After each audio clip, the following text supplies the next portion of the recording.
আসসালামু আলাইকুম। দেশ এবং দেশের বাইরে থেকে যারা এই ভিডিওটি দেখতেছেন আমার ফেসবুক পেজ এবং ইউটিউব চ্যানেল থেকে সবাইকে স্বাগতম। আশা করি সবাই ভালো আছেন। আলহামদুলিল্লাহ আমিও ভালো আছি। বরাবরের মতো আমি ইমরুল হক, ইতালির পালেরমো শহর থেকে। আমি আজকে আপনাদেরকে বিএফএস গ্লোবাল নিয়ে সম্পূর্ণ আপডেটটি দেওয়ার চেষ্টা করবো। আশা করি আপনারা সম্পূর্ণ ভিডিওটি দেখবেন। আর যদি ভিডিওটি ভালো লাগে অবশ্যই লাইক এবং কমেন্টস করবেন। এবার আসি মূল কথায়। আজকে 13ই জুন 2024 সাল, রোজ বৃহস্পতিবার। আজকে সপ্তাহের শেষ দিন। তো আজকে সপ্তাহের শেষ দিনে কিন্তু আমাদের জন্য তেমন কোনো ভালো সংবাদ নেই। তো যাই হোক, আমি একে একে 3টে বিএফএস গ্লোবালের আপডেটটি দিব। ধৈর্য সহকারে আপনারা সম্পূর্ণ ভিডিওটি দেখবেন। এবারে আসি আপডেটে। তো প্রথমে আমি আপনাদেরকে সিলেট বিএফএস গ্লোবালের আপডেটটা দিব।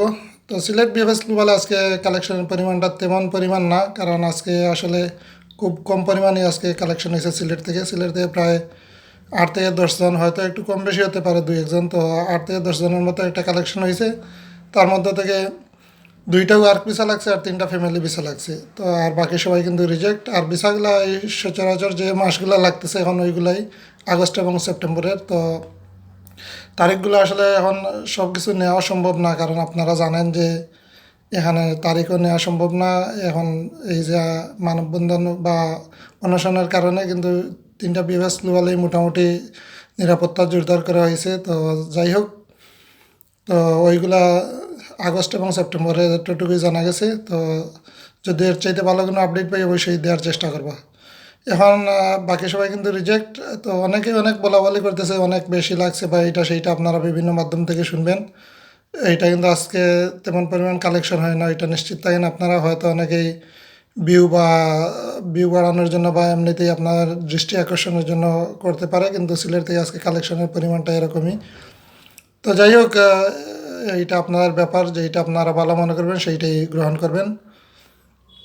এখন আমি আপনাকে চট্টগ্রাম বিএফএস গ্লোবালের আপডেটটি দিব। তো চট্টগ্রাম বিএফএস গ্লোবাল থেকে আজকে কালেকশনের পরিমাণটা গতকালের চাইতে কম, তারপরে মোটামুটি বলতে পারেন মোটামুটি আজকে ভালোই ছিল, কারণ এই সিলেট এবং ঢাকার তুলনায় চিটাগাংয়ে ভালোই আজকে কালেকশন হয়েছে।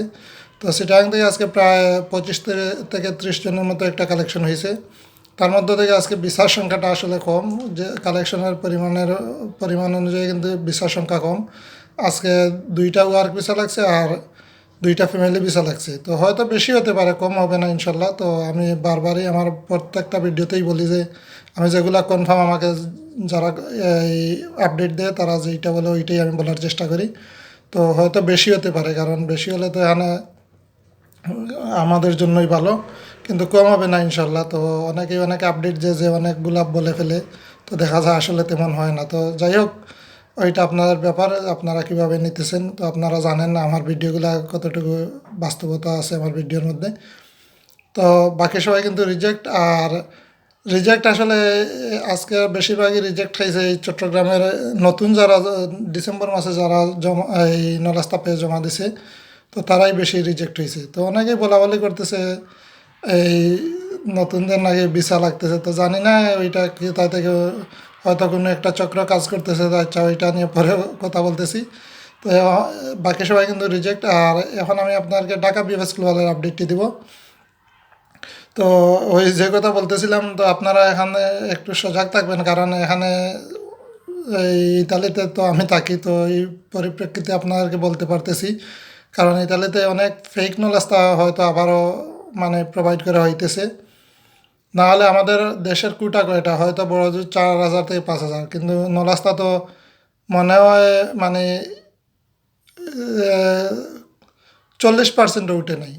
ইতালিতে নলাস্তা 40% উঠে নাই। তো এত নলাস্তা কীভাবে যায়? যদি 4,000 বা 5,000 কোটা হয় বাংলাদেশে, তাহলে 40% না উঠলে 2,000 নলাস্তা উঠার কথা না। কিন্তু এখনও দেখেন ডেট নিতে পারতেছে না, প্রতিদিন জমা হইতেছে 150, 200, 300।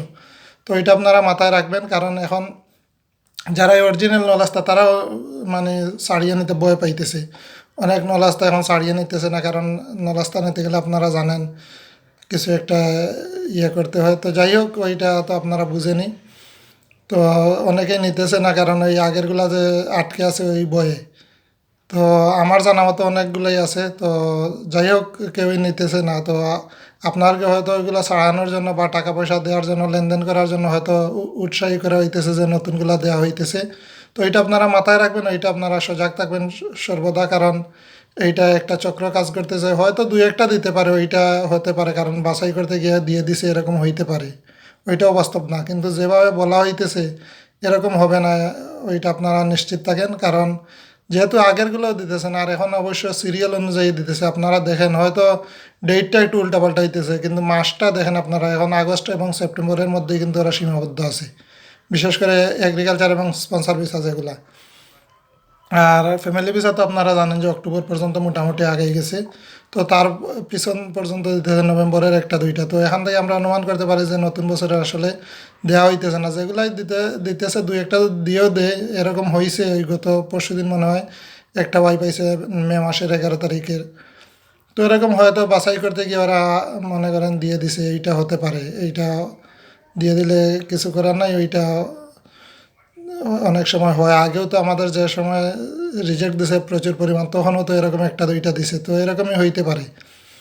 তো তাই বলে যে অহরহ হইতেছে এটা না, আজকে কয়েকটা নিউজ মাধ্যমে বা কয়েকটা আপডেট দেখছি, আমি কয়েকটা গ্রুপেও দেখছি যে আসলে জানুয়ারির এবং ফেব্রুয়ারির বা অক্টোবরের লাগতেছে। তো আসলে ওইটা বাস্তবতা জানি না, আমাকে যারা আপডেট দিছে তারা বলছে ওইটা ভুয়া। তো আমি এতটুকুই আপনাদেরকে বলার চেষ্টা করলাম, এখন হয়তো হতেও পারে বা না হওয়ার সম্ভাবনাটাই বেশি। এখন আমার কাছে লাগতেছে মানে যারাই এখান থেকে মানে 2 নম্বরই করার চেষ্টা করতেছে তারাই মানে ওইটা ছড়াইতেছে। কারণ আপনারা জানেন এত নলাস্তা কই থেকে আসলো, এখনও এমবেসিতে 20,000-এর উপর নলাস্তা আটকে আছে। তো ওইগুলা কই থেকে আসে, বাংলাদেশের কোটা মাত্র 4,000 থেকে 5,000, তার মধ্যে থেকে তো 27শে মার্চের কথা আমি বলতেছি, 27শে মার্চের তো অনেকেই চলে আসছে। যদি কোটা হয় 4,000 বা 5,000, তার মধ্যে থেকে 3,000 চলে আসছে, এটা আপনারা নিশ্চিত থাকেন। এখন যেগুলোই আছে বেশিরভাগই বর্ধিত যে 40,000 কোটা, এই কোটার মধ্যে এখান থেকে হয়তো বাংলাদেশ 1,500 থেকে 2,000 পাবে। আর আগের হয়তো আরও 1,000 বাকি, মনে করলাম সর্বসাকুল্যে 3,000 বা 4,000 অরিজিনাল আছে, বাকি সব কয়টা তো ফেক অবশ্যই। তো এরকমই এখনও প্রোভাইড করা হইতেছে, আপনারা এই জমার হার দেখলেই বুঝে যাবেন। কারণ বাংলাদেশের কোটা যেটা ওইটা তো 1 মাস জমা করলেই শেষ হয়ে যায়, কিন্তু এখনও মানুষ ডেট পাইতেছে না। যে হারে জমা হইতেছে প্রতিদিন মনে করেন 150, 200, 300 জমা হইতেছে। তো সেই হারে যদি 1 মাস জমা হয় তো 9,000 জমা হইতেছে, তো মাসের মধ্যেই। তো আপনারা ওইগুলা মাথায় রাখবেন, আপনারা ওইটা সজাগ থাকবেন। তো এখন আমি আপডেট দিয়ে আসলে ভিডিওটি শেষ করে দিব, বেশি লং করবো না ভিডিওটি। তো এখন ঢাকা বিএফএস গ্লোবালের আপডেটটি দিয়ে নিই। ঢাকা বিএফএস গ্লোবাল থেকে আজকে তেমন পরিমাণ কালেকশন হয় নাই, মোটামুটি বলতে পারেন, একবারে যে নাই এরকমও না। তারপরও মানে এই কেন্দ্রবিন্দু কিন্তু ঢাকা, ঢাকা মেন বিএফএস গ্লোবালের হেড অফিস। তো আসলে এখান থেকে যদি এরকম হয় তো বাকি দুইটা তো অবশ্যই কম হবে, এটা তো আমরা বলতেই পারি। তো ঢাকা থেকে আজকে 20 থেকে 30 জনের মতো একটা কালেকশন হয়েছে, হয়তো আরও কমও হতে পারে, কারণ এখানে অনেক গেছে ইনফরমেশনের জন্য। আর এখন আসলে সব আপডেট নেওয়া যায় না ঢাকার, ওইটা আমি বারবারই বলতেছি। ঢাকা এখন নিরাপত্তা অনেক জোরদার করে হয়েছে, এখানে অনেক পুলিশ টহল আছে। তো এখানে সবাই এখন গিয়ে কেউ রিস্ক নিয়ে এই আপডেট নিতে যাবে না, তো এটা আপনারা মাথায় রাখবেন। যতটুকু সম্ভব মানে নেওয়ার চেষ্টা করতেছে, তো এতটুকুই, হয়তো একটু কম বেশ হবে। ঢাকার আপডেট এখন আসলে 100% দেওয়া সম্ভব না, বা আপনারা যদি এর চাইতে ভালো কোনো আপডেট জানেন জানাইয়েন অবশ্যই। আর কালেকশনের পরিমাণটা এই 20-30 জনের মধ্যেই হবে, হয়তো কম হতে পারে, 30-এর ঊর্ধ্বে হবে না ইনশাল্লাহ, কমই হবে। তো ঢাকা থেকে আজকে কালেকশন যেমন, তো ভিসা মোটামুটি ভালোই দিছে, এই 4টা ওয়ার্ক ভিসা আর 5টা ফ্যামিলি ভিসা লাগছে। তো ফ্যামিলি ভিসা হয়তো আরও একটু বেশি হতে পারে, ওইটা আমি বারবারই বলি। সবার আসলে আপডেট নেওয়া সম্ভব না এখন, অনেকেই ভিসা নিয়ে চলে আসে, এখন জানাতে চায় না। আর এখনকার পরিস্থিতি আপনারা তো জানেনই কি, তো সবাই চলে আসে। তো ওইটা দেখা যাক কী হয়। আর আজকে মোটামুটি ভালো পরিমাণে এসএমএস আসছে। তো রবিবারের আপডেটটি আসলে আমি বলতে পারতেছি না, কারণ রবিবারে বিএফএস গ্লোবাল খোলা, বাট হয়তো কালেকশনের পরিমাণটা কম হতে পারে। আর আপডেটও আমি নিতে পারবো না, আমাকে যারা আপডেট দেয়, আমার একটু আগে যে লাইভটা করছি ওই লাইভেই আমি বলে দিছি যে আসলে ওনারা হয়তো ছুটিতে চলে আসবে, ওই জন্য আর আপডেটটি নেওয়া হবে না। তো তারপরেও যদি কোনোভাবে আমি সম্ভব হয় আপডেট যতটুকু পারি নিয়ে দেওয়ার চেষ্টা করবো আপনাদেরকে, যেহেতু আপনারা আমাকে ফলো করেন বা ভিডিওর জন্য অপেক্ষা করেন। তো যতটুকু সম্ভব আমি আপনাদেরকে আপডেট সংগ্রহ করে দেওয়ার চেষ্টা করব। তো আজকে এই পর্যন্ত, সবাই সুস্থ থাকুন, ভালো থাকুন, আর সবাই ঈদ ভালোভাবে কাটান। আর কালকে অবশ্যই নেপালে নিয়ে একটা ভিডিও বানাবো ইনশাল্লাহ। অনেকেই বলতেছেন নাপোলি নিয়ে ভিডিও বানানোর জন্য নাপোলিন লাগে, ভিসা দিতেছে না। তো ওই বিষয় নিয়ে কিছু আলোচনা করবো ইনশাল্লাহ। তো সবাই অপেক্ষায় থাকেন, কালকে অবশ্যই ভিডিও পাবেন ইনশাল্লাহ। তো এখানে শেষ করে দিলাম, আর কথা হবে আগামীকালকের ভিডিওতে। আসসালামু আলাইকুম।